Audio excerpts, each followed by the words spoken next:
Boa tarde, tudo jóia, Luiz? Bom, sejam todos bem-vindos, todas bem-vindas. Débora, boa tarde.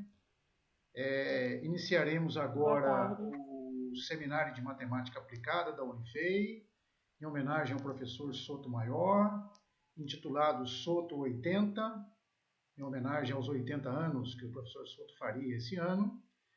É o oitavo seminário dessa série, e hoje nós receberemos o professor Cláudio Gomes Pessoa, do IBILSE Unesp. O Cláudio foi aluno de mestrado do professor Soto, depois fez o doutoramento em Barcelona com o Jaume Libre, de modo que é uma satisfação muito grande, Cláudio, em recebê-lo. Muito obrigado pela disponibilidade e por ter aceito o convite. Fique à vontade, tá? A palestra do Cláudio, o título é Homonodromic Singular Points and Piecewise Planar Vector Fields.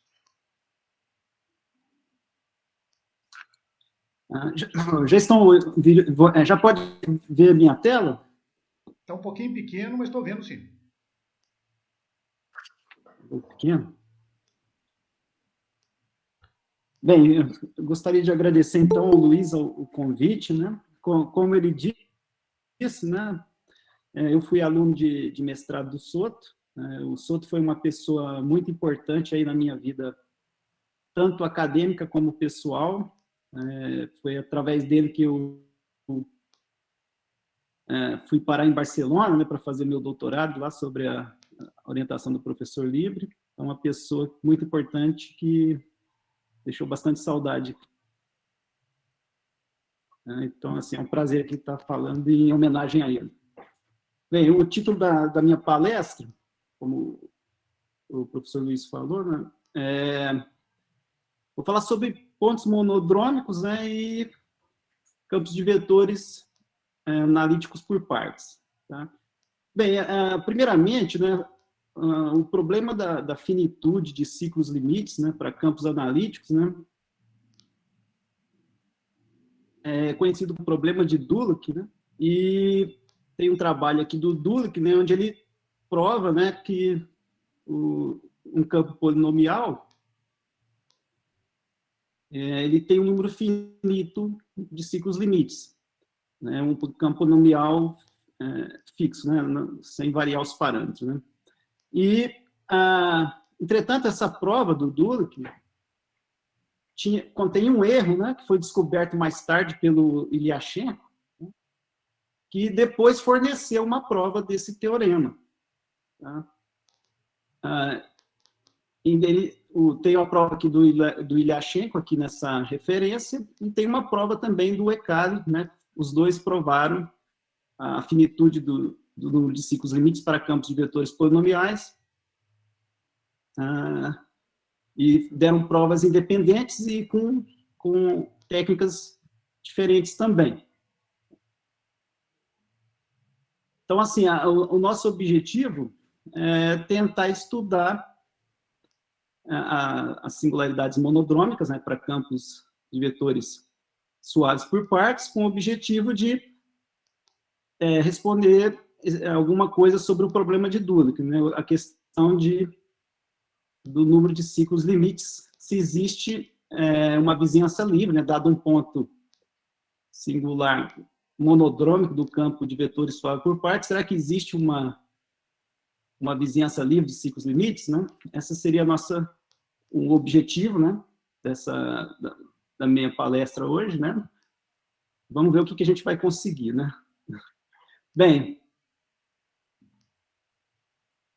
então a ideia é essa, né? Vamos por partes, né? Que a gente pode denotar assim, né? Onde esse campo x+ é um campo analítico e o campo x- também, um campo de vetores, dois campos de vetores no plano, analíticos, né? E o plano ele vai ser dividido, né? Separado aqui por uma curva, que eu vou chamar de sigma, que também é analítica, né? Então essa curva separa o plano em duas regiões. Em uma região a gente vai estar definido aqui o campo x+, e na outra o x-, tá? Bem, a gente vai adotar as regras de Filipov, né? Que nos dizem como passar de um campo para o outro, né? Então, por exemplo, aqui eu tenho umas figurinhas, né? Então, aqui eu tenho a nossa sigma, tá? Então, aqui eu poderia ter o campo x+, né, desse lado, o campo x- aqui. E aqui uma órbita do campo x- e uma órbita do campo x+. Então, se elas apontam assim na mesma direção, né, a gente tem o que a gente chama aqui de um ponto de costura, né? Eu vou definir depois com mais precisão. Tá? E a gente também pode ter essa situação, né? Tá? Onde os campos apontam para direções opostas, né? E assim também, né? Essa outra possibilidade. Bem, então a gente vai usar as regras de Filipov aqui, né? Para dizer como é que a gente define o fluxo aqui nesses pontos de sigma. Bem, até onde a gente sabe, né, não existe um estudo sistemático dos pontos monodrômicos para campos de vetores analíticos por partes, né? A gente vai chamar esses pontos monodrômicos de sigma monodrômicos.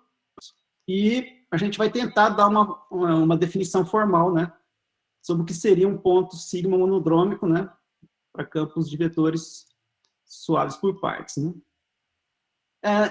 Apesar de não ter uma definição assim sistemática, apesar de não existir um estudo sistemático, né, tem alguns casos que já foram tratados na literatura, né, que são os chamados pseudofocos, né?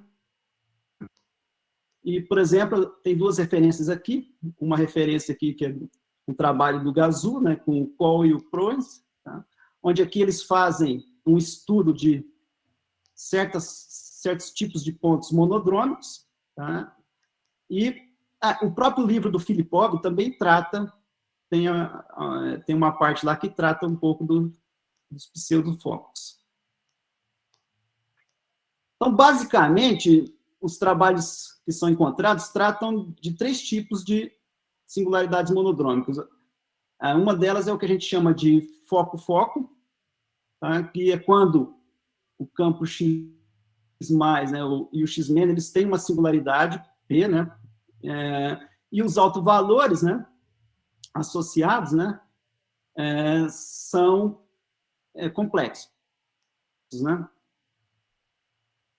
E a gente tem uma outra possibilidade de ponto monodrômico, que é o chamado foco parabólico, né, onde ou o campo x+, ou o campo x- tem uma singularidade do tipo foco, né, ou seja, os autovalores são complexos, e o outro campo, né, ele tem um contato de ordem 2 com sigma.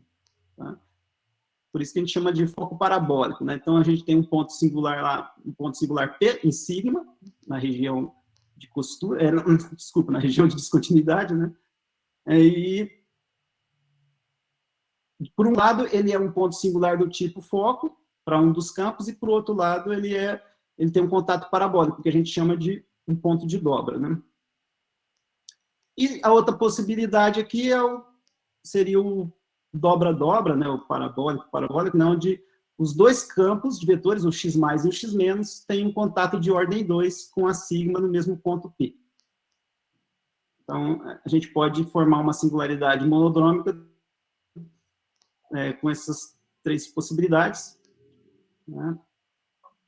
Bem, aqui tem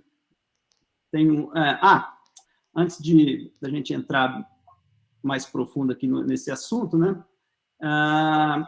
O que motivou esse trabalho, na verdade, esse trabalho é um trabalho em colaboração com o professor Medrado e o professor Cláudio Buzzi. E no começo, o nosso objetivo era classificar, né, esses pontos monodrômicos aqui para campos lineares por partes, né? Supondo que o campo x+ e o campo x- fossem lineares, né? A gente gostaria de saber quando que a gente tem os pontos monodrômicos, né? Que, na verdade, quando esses campos são lineares, a gente só tem esses 3 tipos de singularidades monodrômicas. E a pergunta era quando que essas singularidades são centros. Elas podem ser focos, né? Pseudofocos, ou podem ser centros também. A pergunta inicial era quando que elas são centros, né? Então, essa foi a nossa ideia original, né? Mas logo em seguida a gente descobriu que esse problema já estava resolvido. Por exemplo, aqui nessa referência aqui do Zhang, eles classificam, eles resolvem o problema do centro-foco, né, para campos lineares por partes, com duas zonas, né. Aí, além do mais, né, aqui tem vários outros resultados, né. Um dos resultados é a classificação dos centros. Recentemente também saiu um artigo do Douglas Novaes, onde ele estuda os pontos monodrômicos do tipo dobra-dobra, né, que seria esse caso aqui, né, não, desculpa, esse caso aqui, o terceiro caso, né, só que a ordem de contato pode ser maior que 2. Tá? Aqui, em geral, aqui a gente só encontrava trabalhos com pontos singulares do tipo dobra-dobra com contatos de ordem 2. E já nesse trabalho recente aqui do Douglas, né, ele estuda o caso onde você tem um ponto monodrômico, né, formado por dobras, né, de ordem maior, cujo contato tem ordem maior do que 2, né. Eu vou explicar com mais detalhes mais adiante. Outra coisa, né, essa questão dos pontos monodrômicos para campos suaves por partes, né, é uma questão bem antiga, né? Por exemplo, em 1974 a gente já tem um trabalho aqui do Pleska, não sei se é assim a pronúncia, né, onde ele estuda o problema aqui na verdade, ele estuda a questão dos centros isocrônicos, né, para campos descontínuos também, né, os suaves por partes, né, que antigamente era mais usual chamar essa era a maneira usual que se chamavam que eram chamados os campos suaves por partes, né. Tem esse outro trabalho aqui também, né, que é um trabalho meu em colaboração com o Bus e o Torregrossa, né, a gente também estuda algumas singularidades monodrômicas, né, e neste trabalho a gente também faz uma classificação de alguns tipos de centros para campos suaves por partes, né, mas também dentro do mundo dos lineares aqui. Bem, antes de dar uma definição para singularidades monodrômicas, né, para campos suaves por partes, vamos recordar como é que a gente define o que é uma singularidade monodrômica, né, para um campo analítico qualquer, né? Então, vamos supor aqui que a gente tem um campo Y, né, no plano analítico, e uma órbita do campo, né, que tende ao ponto P, né, quando o T tende ao infinito, né? A gente vai dizer que essa órbita é uma órbita característica, né? A gama ela vai ser uma órbita característica se esse limite aqui existe, tá? Bem, isso significa que essa órbita ela se aproxima do ponto singular através de uma direção bem definida, tá? Então, quando isso acontece, a gente chama essa órbita de uma órbita característica do ponto singular. Então, a gente vai dizer que um ponto singular de um campo de vetores analítico ele é monodrômico, né, se ele não possui órbitas características. Então, isso significa que, se ele não tem órbitas características, significa que todas as órbitas, se as órbitas se aproximam, né, do ponto P, elas fazem isso sem uma direção definida, né? Então, isso quer dizer que elas giram ao redor do P, né? Bem, então, antes da gente definir pontos singulares monodrômicos para campos de vetores analíticos por partes, né, vamos considerar, né, o campo, né, então a gente tem aqui o campo de vetores, né, que eu vou denotar assim, né, como um parzinho, né, um x mais, um x menos, a nossa sigma, que vai ser a curva aqui de descontinuidade, né, ela vai ser a pré-imagem do zero, né, onde o zero é um valor regular de uma aplicação aqui analítica, né, do R2 em R. tá?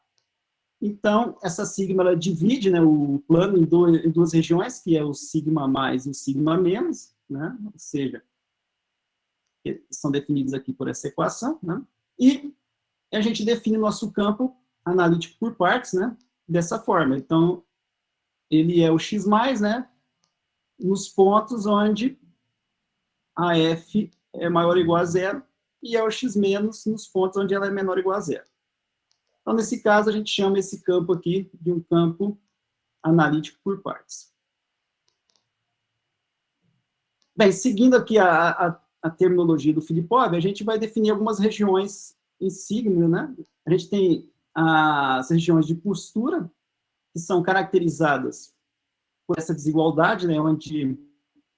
Onde essa expressão quer dizer a derivada do campo, né? Na direção do gradiente da f, né? Ou seja, por definição é isso aqui, né? Dado um campo de vetores y qualquer, né? Então, esse símbolo significa o produto interno do gradiente da f pelo campo y. E assim a gente pode generalizar também, né? Para fazer esse cálculo aqui para a ordem n, né? Dessa forma. Então, essa desigualdade aqui, ela caracteriza em sigma a região de costura, né? Os pontos que satisfazem essa desigualdade estão na região de costura. Os pontos que satisfazem essa desigualdade aqui e essa outra estão no que a gente chama de região de escape, e os pontos de sigma que satisfazem essa desigualdade e essa outra aqui estão no que a gente chama de região de slide. Então, tá aqui, né? Então, esse ponto aqui, ele é um ponto que está numa região de costura, né? Ou seja, significa que o campo, que a gente pode juntar as órbitas, né? Juntar aqui a órbita do campo x- com a órbita do campo x+, então a gente tem aqui o que a gente chama de região de costura. Aqui a gente tem o que a gente chama de uma região de escape, né? Esse é um ponto que está na região de escape. E aqui na região de deslize, né? O ponto P aqui é um ponto que está na região de deslize. Então, essas são as regras de Filipov, né?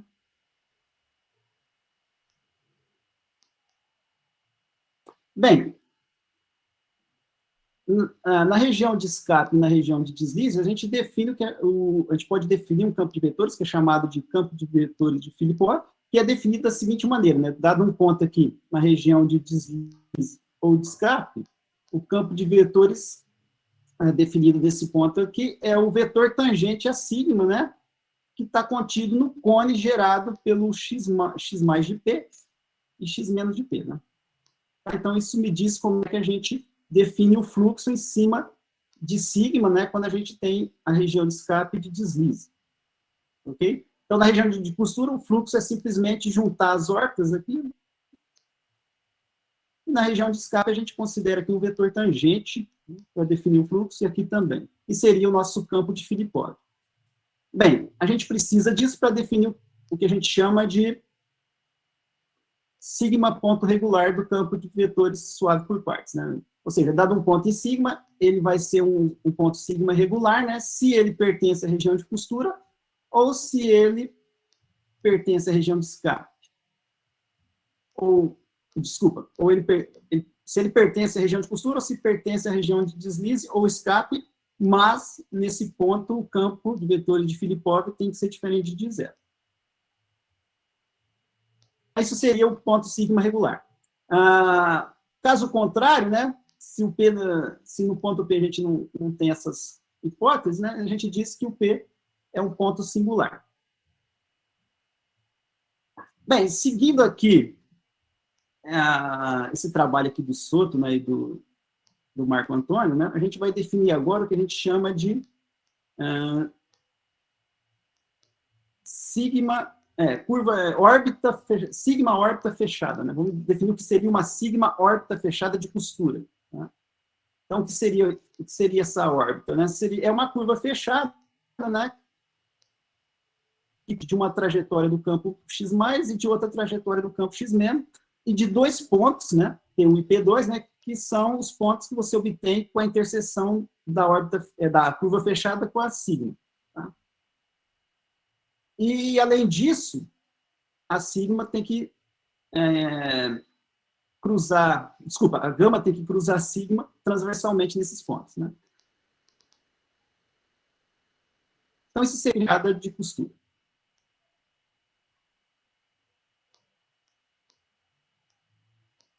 Tá, agora a gente vai definir o que é uma sigma órbita característica. Então, vamos considerar aqui um ponto P, sigma singular, né? Ou seja, um ponto que está em sigma, e ele, além disso, é um ponto singular para o campo de vetores suave x, né? É um ponto singular do x. Então, a gente vai dizer que o P ele tem uma sigma órbita característica se uma das seguintes condições, se uma das seguintes três condições aqui é satisfeita, né? Ou seja, a primeira condição é o seguinte, né? A sigma ela tem que ser uma trajetória do campo x+, ou do x-. E se o ponto P é um ponto da órbita, né, então o P tem que pertencer ao fecho da interseção da gama com sigma+, né, com a região sigma+. Então, isso é simplesmente, então, uma órbita, né, que passa pelo ponto P e que está contida aqui na região sigma+. Tá? Ou na sigma-, né, se você estiver considerando o campo x-. Então, se isso acontece, a gente vai chamar essa órbita de sigma característica. A outra possibilidade, se a gama, né, ela é uma órbita de x+, ou de x-, né, e quando você calcula o limite, para ter indo para mais ou menos infinito, esse limite é o ponto P, né, ou seja, a órbita tende ao ponto P. E, além disso, tem que existir uma vizinhança V do que faz a interseção da gama com o V, essa gama está contida na interseção da vizinhança V com a região sigma+. Ou seja, você tem uma órbita que se aproxima do ponto P e um pedaço dela está totalmente contido ali na sigma+. Né? Então, quando isso acontece, a gente vai chamar essa órbita também de uma órbita sigma característica. E se existe uma vizinhança V do P, né? E existe um Q pertencente à vizinhança V interseção com sigma, né? Tal que esses pontos aqui é um ponto que está na região, ou seja, ele não é um ponto de costura, né? Ele tem que estar na região de slide ou de escape. Né? Ou seja, a órbita de escape, né? A órbita que passa pelo ponto P aqui, ela vai ser uma órbita de escape ou de costura, de escape ou de deslize, né? Então, se uma dessas três possibilidades acontece, a gente chama essa órbita de sigma característica. Então, uma vez que a gente define o que é uma órbita sigma característica, a gente define o que é uma sigma, um ponto sigma monodrômico, né? Um ponto singular sigma monodrômico. Então, o que seria isso, né? Então, um ponto, a gente vai dizer que um ponto singular, né, em sigma, né? Ele tem que pertencer a sigma. Do campo de vetores por partes, a gente vai dizer que ele é sigma monodrômico se ele não tem sigma órbitas características. Ou seja, é a mesma definição, né, do caso suave, né, adaptada aqui para o caso por partes, suave por partes. Tá. Bem, uma vez que a gente definiu agora o que é uma sigma, um ponto singular sigma monodrômico, né, e o que é uma órbita sigma característica, a gente observa o seguinte, dado um ponto singular do campo suave por partes, ele vai ser um centro se existir uma vizinhança V de P tal que essa vizinhança menos o ponto P é totalmente preenchida por sigma órbitas fechadas, né? Tá? Então, quando isso acontece, ou seja, você tem uma vizinhança de P, tal que para todo ponto da vizinhança V, você tem uma órbita sigma fechada, né, do campo X. Então, nesse caso, a gente diz que a singularidade P é um centro. A gente vai dizer que essa singularidade é um foco, né, se existir uma vizinhança V do P, né, tal que para toda a órbita gama do campo suave por partes, né, em V, essa órbita ela vai se aproximar do P, espiralando, ou vai se afastar. Nesse caso, a gente chama de foco. E a gente vai chamar a singularidade de centro-foco se existir uma sequência, né, de órbitas fechadas, sigma fechadas, né, órbitas sigma fechadas, né, tal que essa sequência converge para o ponto P, né, e tal que as trajetórias entre duas órbitas fechadas, sigma fechadas, né, elas tendem, né, ou para gama n ou para gama n mais 1, né, para ter crescendo ou decrescendo, né. Bem, ou seja, é a mesma definição que a gente tem no caso suave, né, só que agora usando a nossa terminologia aqui, né, de ponto, usando as órbitas sigmas características, né. Então, a gente só vai ter essas três possibilidades. Então, aquele resultado lá do Dulac, que depois foi provado depois, né, pelo Iliashenko, pelo Ekali, né, diz que no caso analítico, a gente só tem essas duas possibilidades, né, dado um ponto monodrômico, ou ele é um centro, ou ele é um foco, né. O caso centro-foco não acontece, né, para campos analíticos.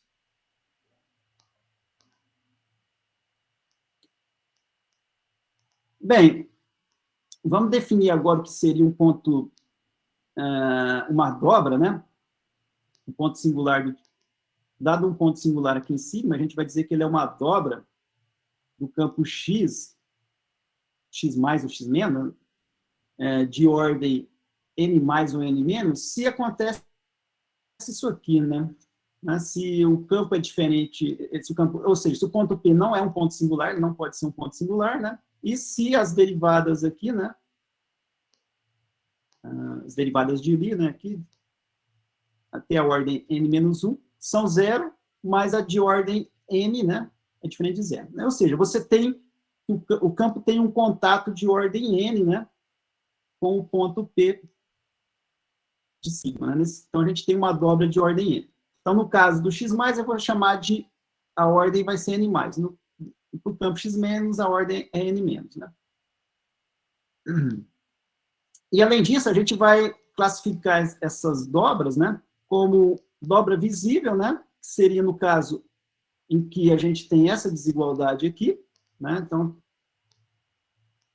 seria essa figura, né, a gente está vendo aqui, né, a dobra que tangencia sigma, e vamos chamar de dobra invisível, né, quando a gente tem essa outra desigualdade aqui, né, e no caso a gente não vê a órbita que tangencia sigma, né, ela está aqui na parte de baixo, aqui, por exemplo.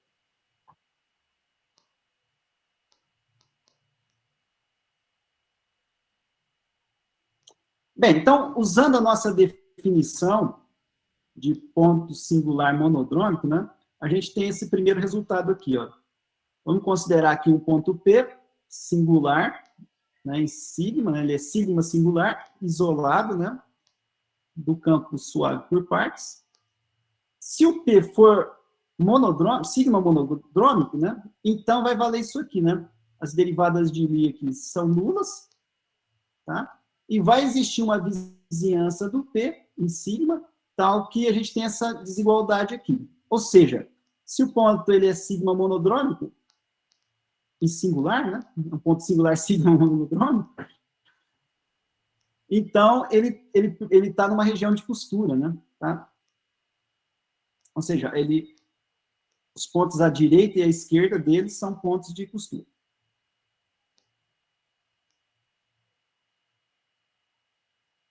Bem, então, de acordo aqui com a nossa proposição 3, né, se a gente tem um ponto sigma monodrômico, então a orientação das órbitas, né, dos campos de vetores x mais ou x menos, né, eles concordam, né, com as trajetórias, né, ou seja, já que é ponto de costura, né, então se a gente junta aqui, a gente tem as trajetórias girando em volta, né. Bem, então agora a gente tem esse teorema que classifica os pontos sigma monodrômicos, né? Então, considera aqui um campo analítico por partes, tá? Vamos supor que a gente tem um ponto P em sigma, singular, né? Tal que a derivada aqui de Lie do campo x+, e a derivada aqui do campo x- se anulam, né? E, além disso, tem uma vizinhança V do P, né? Onde os pontos satisfazem essa desigualdade, né? A vizinhança do P em cima, né? Exceto no ponto P, né? Que já pode ser, o ponto P pode ser um ponto de dobra, ou seja, ele pode ser um ponto singular qualquer, né? Então, essa desigualdade só é válida para pontos em cima, à direita e à esquerda do P. Bem, então, sobre essas hipóteses, a gente tem 3 possibilidades. Ou os dois campos se anulam, se os dois campos se anulam, né? Ou seja, se o ponto P é um ponto singular do x+ e do x-, então o P ele vai ser sigma monodrômico se somente se ele for... não, desculpa. A primeira, ou seja, se o ponto P não for um ponto singular, nem para o x+, nem para o x-. Então, ele vai ser monodrômico, sigma monodrômico, né? Do campo X, se somente se ele for uma dobra de ordem n+ do x+, satisfazendo essa desigualdade, né? Ou ele é uma dobra, e além disso, ele é uma dobra de ordem n- do campo x-, né? Satisfazendo essa outra desigualdade. Tá? Então, se ele não é ponto singular de nenhum dos campos, ele vai ser monodrômico se somente se ele for uma dobra. Agora, se ele for um ponto singular de algum dos campos, né, ou do x+, ou do x-, né? Então, se ele for ponto singular do x+, e não for ponto singular do x-, então ele vai ser um ponto monodrômico, sigma monodrômico, né? Se somente se o x+ não tem órbitas características na região sigma+. Da mesma forma aqui, se você troca, né? Se ele for um ponto singular do x- e o campo x+ não se anula nele, né? Então, ele vai ser sigma monodrômico se ele for, se o campo x- não tem órbitas características na região sigma-, associadas com o ponto P, né?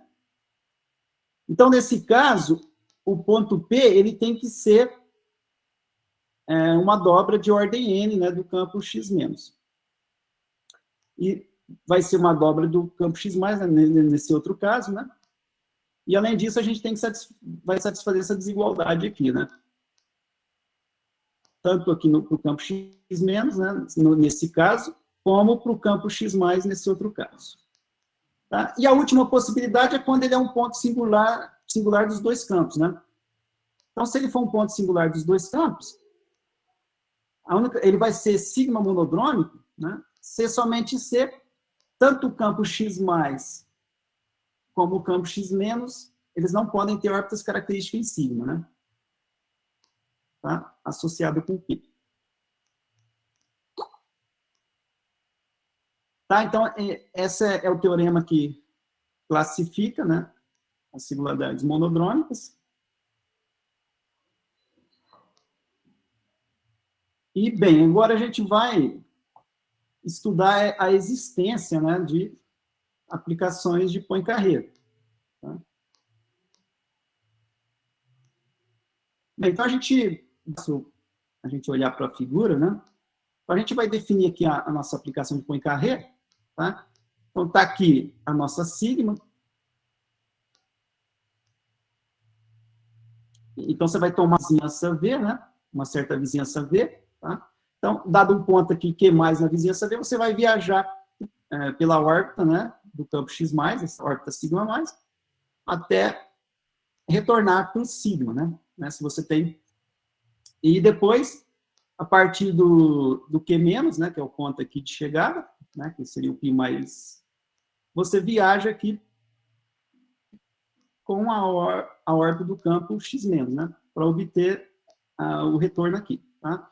Então, a gente pode definir a nossa aplicação de Poincaré como dessas duas semi-aplicações, né? A gente tem uma semi-aplicação de Poincaré aqui para o campo X+, e uma outra semi-aplicação aqui para o campo X-. Então, a aplicação de Poincaré vai ser a composição das duas. Tá? Que, usando o fluxo, né, usando a solução, você pode definir a π+, né, como sendo essa expressão, né, onde o tal mais é o tempo de retorno, né, para chegar nesse ponto aqui. Você sai do Q. Para chegar aqui, você tem que andar T mais pelo fluxo do campo X+. Isso seria π+. Então, você define da mesma forma a π-, né, e a aplicação de Poincaré é a composição das duas. Associada à aplicação de Poincaré, a gente pode definir também a aplicação de deslocamento, né, que seria essa diferença aqui, né? Tá? Ou seja, se a gente está interessado em estudar as órbitas fechadas, né, as sigmas órbitas de costura, então a gente está procurando por pontos fixos da aplicação de Poincaré ou por zeros da aplicação de deslocamentos. Né? Da mesma forma que a gente faz no caso suave. Né? Então a gente tem esse primeiro lema aqui, né, que diz o seguinte: vamos considerar um campo Y analítico, definido numa região, um subconjunto aqui do R2, né, um conjunto aberto, e a gente tem a nossa sigma aqui, que é a imagem inversa aqui do zero, né, de um valor regular, por uma função f, né, analítica. Então, vale o seguinte, ó, se o P está em sigma, e ele é um ponto singular isolado do Y, e o Y não tem órbitas características associado, não tem órbita características associada a P, né, nesse conjunto aqui, né? Então, a semi-aplicação de Poincaré, ela está bem definida numa vizinhança, né, dessa região. Seria o V interceptando aqui. Agora, se o ponto P é uma dobra invisível, né, ou visível, né, do campo Y, então também a aplicação de Poincaré, ela vai estar bem definida aqui numa vizinhança V, né, interseção com essa região, né, no caso em que for invisível, né, e no caso que for visível, com essa região aqui. Ok? Tá, então esse lema, ele garante aqui que a gente pode definir a nossa aplicação de Poincaré nesses casos, né? No caso em que a gente não tem órbita característica, né, e no caso em que ele é uma dobra. Tá, então,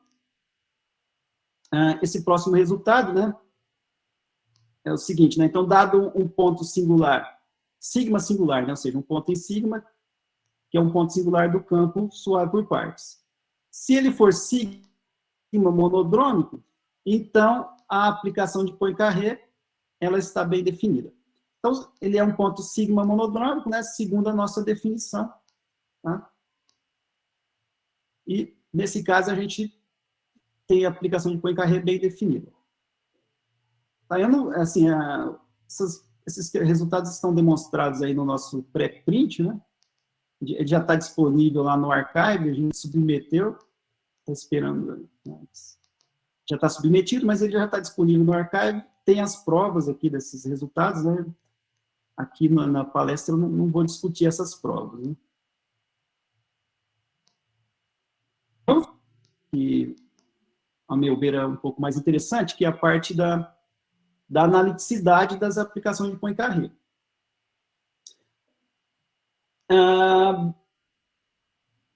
Então, na maioria dos casos estudados aí na literatura, né, que são aqueles três tipos de focos, né, o foco parabólico, né, o foco parabólico, o foco-foco, né? Em geral, se usa coordenadas polares, né, para vocês determinar a aplicação de Poincaré, ou então se pode usar coordenadas polares generalizadas, né, para estudar analiticidade. E para que naqueles casos mais estudados na literatura, né, o Gazu, né, ele verificou naquela referência que a aplicação de Poincaré é analítica. Né? E recentemente, para o caso em que a gente tem um ponto singular monodrômico do tipo dobra-dobra, né, com contatos diferentes de ordem maior que 2, o Douglas Novaes também mostrou que a aplicação de Poincaré definida na vizinhança do ponto monodrômico é analítica. Tanto o Douglas, para o caso dobra-dobra, tanto o Douglas quanto o Gazou, eles usam coordenadas polares generalizadas para justificar a analiticidade da aplicação de Poincaré, para provar, né? Aqui na nossa abordagem, a gente vai usar mudanças de coordenadas polares com pesos. Tá? Então, a gente vai usar esse tipo de mudança de coordenada. Então, a ideia é o seguinte, né? A gente vai definir aqui a hipótese H, que a gente vai considerar um campo de vetores, né, suave por partes, analítico, e um ponto, né, um ponto sigma monodrômico aqui, né, um ponto que eu chamo de P0, né? Sem perda de generalidade, a gente pode sempre trasladar esse ponto P0 para a origem, né? E vamos supor que as órbitas, elas giram em torno do ponto, né, no sentido anti-horário, né? A gente vai dizer que o X, ele satisfaz o campo X, né, satisfaz a hipótese H, se acontece uma dessas três hipóteses aqui, né? A primeira hipótese é a seguinte: se existe uma mudança de coordenadas, né, que transforma sigma no eixo X, né? Tá, isso sempre é verdade, né? Você sempre pode, localmente, né, já que a sigma a gente está supondo ela analítica, né, a gente sempre pode localmente supor que ela é o eixo X, né? E, além disso, vai ter que existir inteiros PQRS, né, tal que essa mudança de coordenadas polares com peso, né, essa daqui, ó, com os pesos P e R, né, vai estar definida, a gente vai usar ela aqui na região sigma união com sigma mais, né, e essa outra mudança de coordenadas com os pesos Q e S a gente vai usar na região sigma união com sigma menos, né. Então, através dessas mudanças de coordenadas, a gente transforma esse campo de vetores numa equação diferencial, né, suave por partes também, né, onde essa função g, né, que aparece aqui no denominador, né, tanto a função f como a g, elas são funções analíticas, né, elas se anulam aqui, né, quando você coloca o ρ igual a zero, quer dizer, a f se anula, desculpa, né, a f se anula quando você coloca o ρ igual a zero, e a g mais, ela tem que ser diferente de zero, quando o θ varia aqui entre 0 e π, e a g menos tem que ser diferente de zero, quando o θ varia entre menos π e zero. Bem, sobre essas hipóteses, né, a gente tem que o lado aqui direito aqui da equação, ele vai ser analítico aqui nessas regiões, né? Na região onde o θ, na faixazinha, né? Θ variando entre 0 e π e ρ qualquer, ou ρ positivo, né? E na outra faixa aqui, onde o θ varia entre menos π e 0 e ρ qualquer, né? Bem, a gente vai dizer que o campo X satisfaz a hipótese H se acontecer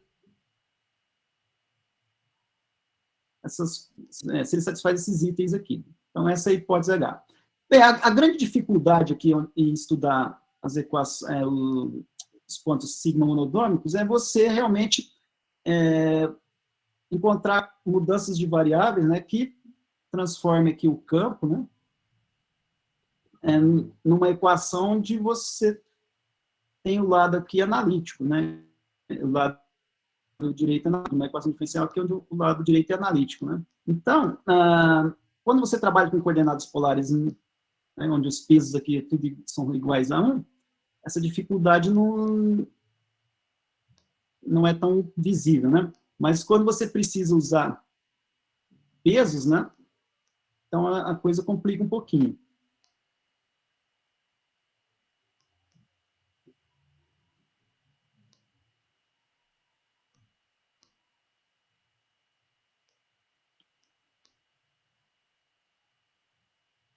Só um minuto.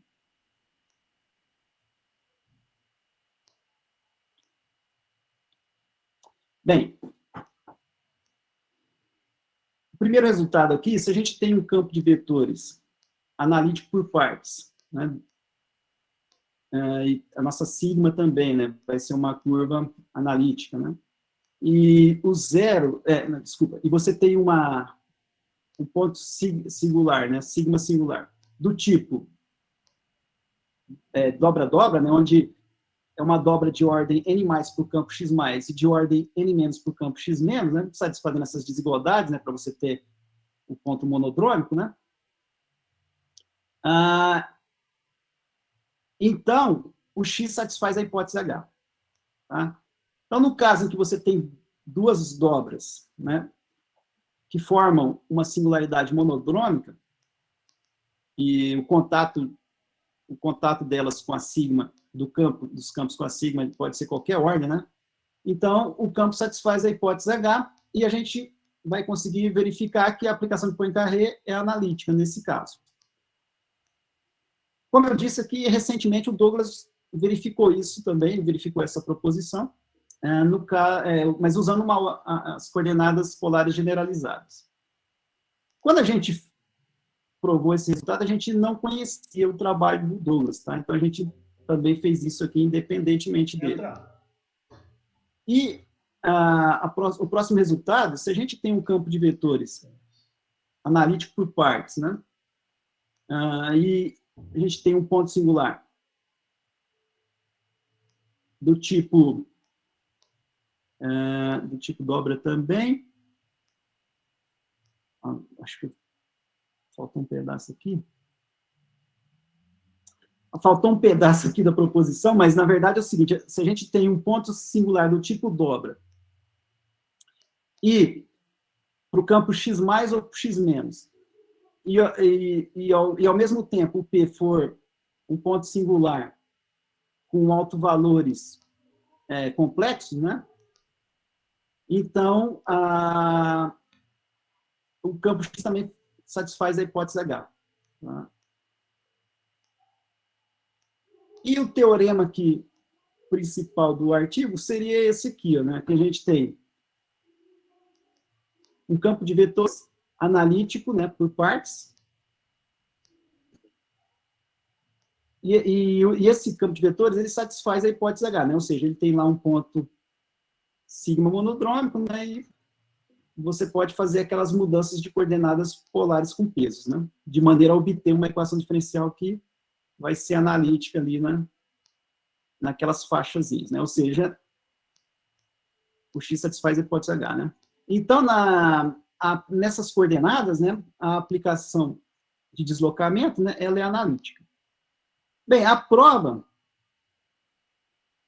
ela é curta, é o seguinte: você considera aqui as soluções da equação 1, né, que é a equação aqui nas coordenadas polares com peso. Né? Você considera aqui a solução, né, do campo da equação obtida a partir do campo x+, tá? É o ρ+. A solução obtida a partir do campo x-, que é o ρ-, né? Tá?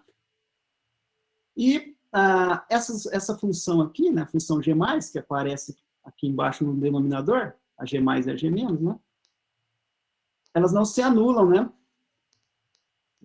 naquelas faixazinhas, né, de maneira que a gente pode definir aqui, né, essas aplicações, e essas aplicações são analíticas. Tá?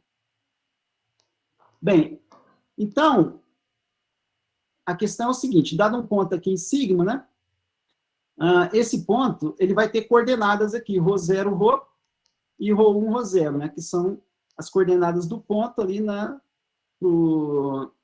para as mudanças de coordenadas polares com peso, né. Então, ele tem essa equação aqui, né, ou seja, o ρ0 é o x0 elevado a 1 sobre p, né, e o ρ1 é o x0 elevado a 1 sobre q, né, que é as coordenadas dele, né, de acordo com a mudança polar que você fez, né, usando o peso P lá para o campo X+, e o peso Q para o campo X-. Tá? Então, dessa forma, a gente obtém aqui a nossa π+, né, que é a semi-aplicação de Poincaré, associada ao campo X+, e a π- associada ao campo X-. Observa que essa aplicação, ela não é necessariamente analítica, né? Porque aparece aqui, ó, o x0 elevado a 1 sobre ρ, tá? Sobre p, desculpa. E aqui também, né? Mas essas aqui sim são analíticas, né? Essas são analíticas. Então, o que a gente faz aqui, né? A gente introduz essa variável w aqui, né? A gente troca o x0 por essa variável. Uma vez que a gente faz isso, a gente obtém essas aplicações aqui, né? Psi mais e psi menos. Essas aqui são analíticas, tá? Porque essa é a expressão delas, né? Tanto para psi mais como para psi menos. Então, agora a gente define a aplicação de deslocamento como sendo a diferença das duas, né? Então, os zeros dessa daqui, tá? Vai corresponder a hortas fechadas, sigma fechadas, né? E essa aqui é analítica, tá? Então, a gente... essa aplicação aqui, ela é analítica, né? Então, isso a gente prova o teorema. Tá. Bem, então, como colorário, a gente tem o seguinte, né? Se você tem um campo de vetores analítico por partes, né? Que satisfaz a hipótese H, né? E a gente tem o ponto... Então, nesse caso, o ponto P, né? Que seria o ponto monodrômico da hipótese H, né? Ele vai ser um ponto livre de ciclos limites, né? Ou seja, tem uma vizinhança dele onde você não tem ciclos limites. Então, isso responde àquela questão do problema de Dulac, né? No caso em que o campo analítico por partes satisfaz a hipótese H. Certo? Então, de maneira geral, a gente não conseguiu resolver o problema de Dulac para qualquer ponto monodrômico, né?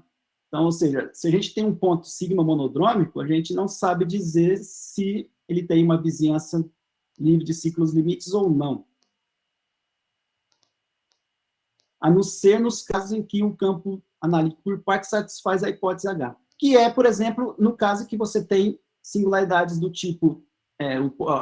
o ponto monodrômico é formado por singularidades do tipo dobra-dobra, de qualquer ordem, ou dobra com um ponto singular, onde o ponto singular tem autovalores complexos, né? Ou seja, qualquer caso que satisfaz a hipótese H, a gente obtém um ponto sigma monodrômico que é livre de ciclos limites, né? Tá? Que é a conclusão aqui, né? Nessa observação, né? Então, se a gente tem um ponto sigma monodrômico de um campo de vetores analítico por partes, tal que ele é do tipo dobra de ordem n, ou ele é um ponto singular que tem parte linear, né, com autovalores do tipo complexo, né? Então, a aplicação de deslocamento ela é analítica e, como consequência, esse ponto sigma monodrômico ele é livre de ciclos limites, ou seja, ele tem uma vizinhança lá que não tem ciclos limites. A não ser que ele seja um centro, né? Ele poderia ser um centro, né? Ou ele é um centro ou um foco, na verdade, né? Ele é um centro ou um foco, é o que quer dizer, né? Bem, agora, se, por exemplo, a gente poderia ter pontos sigma monodrômicos que são formados, por exemplo, por pontos nilpotentes ou pontos onde a parte linear é totalmente nula, né? Tá? Do campo x mais e o campo x menos. Então, nesses casos, a gente não tem uma resposta positiva aí para o problema de Dulac, né? Ainda.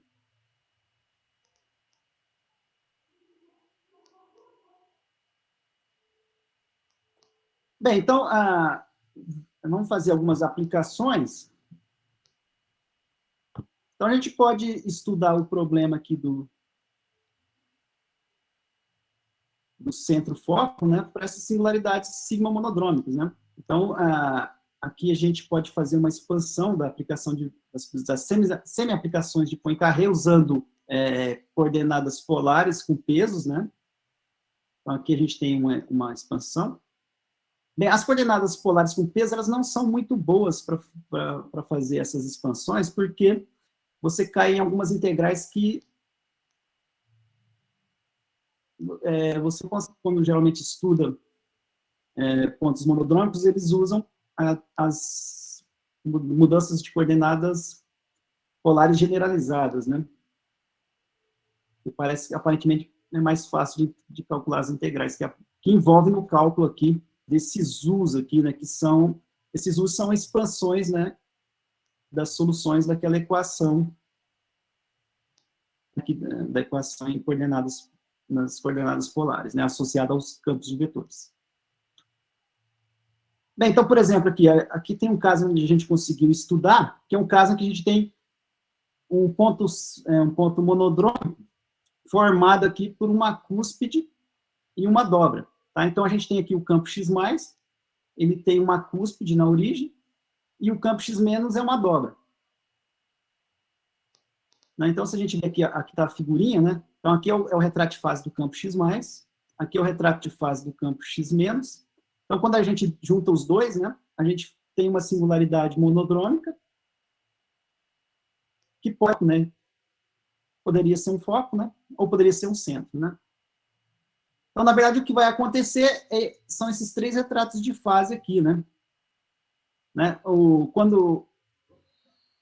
Aqui o X+, aqui, ele depende de um parâmetro, né, o X+, depende do parâmetro B, tá. Já o campo X- não tem parâmetros, né. Então, a gente mostrou que quando o B é positivo, a gente tem um foco, né?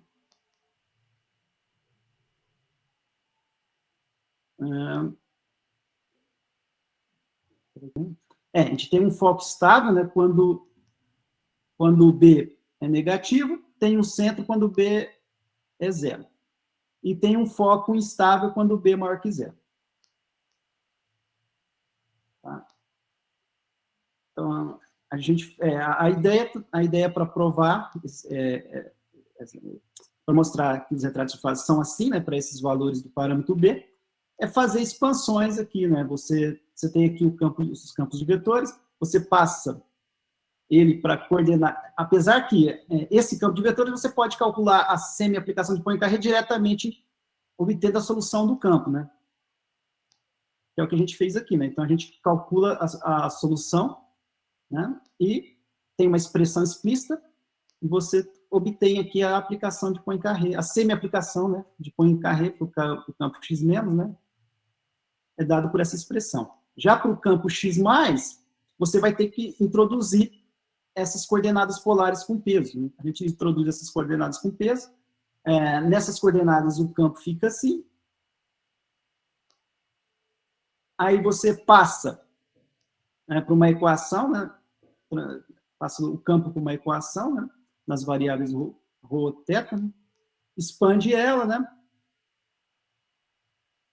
E do mesmo jeito que a gente faz para calcular... Desculpa. Opa.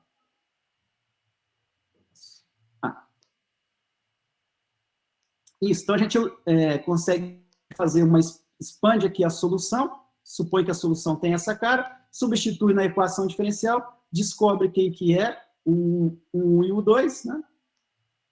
Eles são dados por essas expressões, aí você calcula essas integrais e obtém aqui a solução, né, para o campo X+, né, da equação associada ao campo X+, e você consegue encontrar a expressão para a semi-aplicação do campo X+, e dessa forma você define aqui a aplicação de deslocamento, aí você verifica, né, que quando o B é negativo, isso é positivo, né? Então, implica que a gente tem um foco estável, quando o B é positivo, então, a gente tem um foco instável, né? E quando o B é igual a zero, a gente verifica aqui que o campo X+ tem um hamiltoniano, né? Então a gente consegue verificar que esses pontos aqui estão no mesmo nível, né? Então, portanto, a gente tem um centro. A gente também estudou esse outro caso aqui, que é o caso cúspide e uma singularidade degenerada. aqui está a figurinha, né? Então, a gente tem aqui, tem a cúspide e tem essa singularidade aqui. Quando a gente junta elas aqui no campo descontínuo, a gente pode ter um foco, né? Um centro ou outro foco, né? Aqui a gente tem um foco atrator, aqui um repulsor. Que são esses valores do parâmetro aqui, né? Novamente aqui, o campo X-, ele não tem parâmetros, e o campo X+, é o mesmo que a gente usou no exemplo anterior. Bem, esse é um caso que a gente tem uma dobra de ordem 2 e uma dobra de ordem 4, essas são as expressões, tá? Os campos dependem de parâmetros, e a gente faz um estudo também para... Essa é a campo X-, aqui você tem o contato de ordem 2, aqui o contato de ordem 4. Quando você junta, você pode ter um centro ou um foco, né? Dependendo aqui das condições dos parâmetros. E o último caso aqui, a gente tem uma singularidade elementar e uma degenerada, né? E, bem, a gente fez um estudo também. Aqui está a singularidade elementar, é um foco. E essa aqui era a degenerada aqui, né? Que seria esse campo de vetores aqui, que não tem parte linear, né? Tá, então, quando a gente junta essas duas, a gente obtém aqui uma figurinha que pode ser um foco, pode ser um centro. Ok? Bem, é isso que eu tinha para falar. Não sei se eu passei do tempo. Não, tá na hora. Tá? Cláudio, muitíssimo obrigado. Tá muito clara a sua apresentação. Eu vou começar a pergunta, fazendo uma pergunta. Como é que os pontos Sim. sigma monodrômicos que você definiu, já que o seminário é homenagem ao Souto, como é que ele se comporta com respeito à regularização lá do Souto Teixeira, por favor? Você sabe? Então, tá aí uma pergunta que eu não sei te responder. Eu sei que no caso dobra-dobra, né? No caso dobra-dobra, quando você faz a dobra de ordem 2, né? Quando você faz a regularização, ele desaparece o ponto singular, né? Agora, quando você tem casos mais degenerados, eu não sei te dizer. E outra pergunta também, não sei se é para mim, acho que é. A hipótese H sua tem alguma genericidade envolvida ou você também não sabe dizer alguma coisa sobre ela?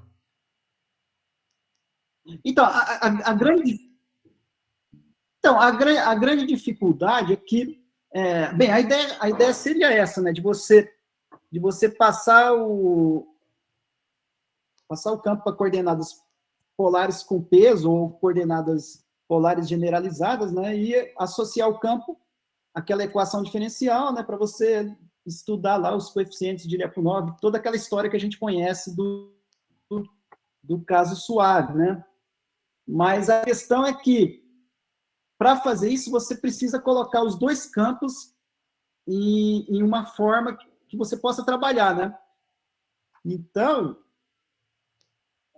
quando você coloca um campo na forma desejada, por exemplo, a gente tentou trabalhar com singularidades nilpotentes, né? Então, para você colocar o campo na forma nilpotente padrão para aplicar as equações polares generalizadas, você tem que fazer uma mudança de variáveis. E essa mudança de variáveis vai bagunçar o campo da outra região, né? Então, assim, você tem que fazer mudanças de variáveis independentes, de maneira que quando você vai juntar elas, isso case direitinho, né? Então, essa é a grande dificuldade, né? Você conseguir, através dessas mudanças de variáveis, conseguir chegar numa aplicação que seja analítica, né?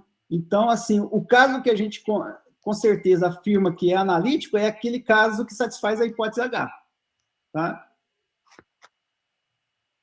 Então, por exemplo, quando você tem dobras de ordem superior, né, a gente viu que satisfaz a hipótese H, a gente mostra que satisfaz a hipótese H, então, por exemplo, a gente consegue mostrar a analiticidade, né? E o Douglas também fez isso, né, polares generalizados. Mas se você vai trabalhar com cúspides ou com outros tipos de singularidades, aqueles pesos que você tem que colocar, eles são pesos com valores mais complicados. Então, para você casar com a aplicação que você vai fazer, a mudança de coordenadas você vai fazer no outro campo, você vai ter que usar outros pesos. Então, para juntar essas coisas é um pouco complicado. Então, essa foi a dificuldade. Ok, obrigado. Então, assim, o que deu certo foi... Ok, Cláudio, muito obrigado. Pessoal, a palavra está aberta, perguntas, comentários, por favor. O Luiz está por aí? Luiz Gonçalves? Olá, Luiz. Cláudio. Você usa essa notação, Cláudio, de dobra de ordem N, né? O que eu costumo denotar, dobra seria só de ordem 2, né? Então, aí você usa dobra de ordem N mesmo, né? Na notação, né? Isso. É que você pode ter... Sim, você pode ter um contato de ordem maior, né? A órbita tangencia sigma com um contato de ordem maior que 2. Né?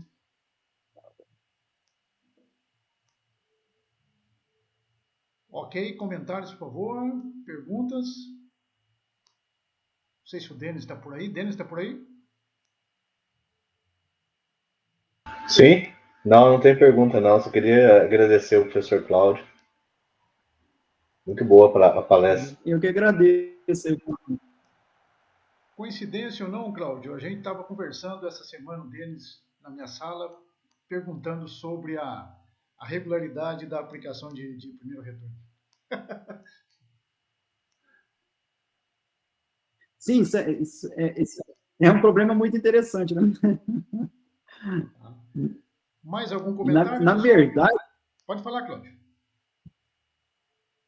Na verdade, até mesmo no caso suave, o pessoal não está muito confiante naquelas provas lá do Ekali, do Liachenko, né? Inclusive, quando eu estava lá em Barcelona, em 2020, o Liachenko ele deu um curso onde parece que no curso ele tentava corrigir algum problema que tinha na prova do livro dele. Muito bem. Então, o Ismail está certo, né? O Ismail diz que lá no Problemas Matemáticos para o século seguinte, né, que é esse século, que as provas do Eliashenko e do Ekali precisavam ser melhor digeridas, né, pela comunidade matemática. Que bom. Professor Roland, algum comentário, por favor?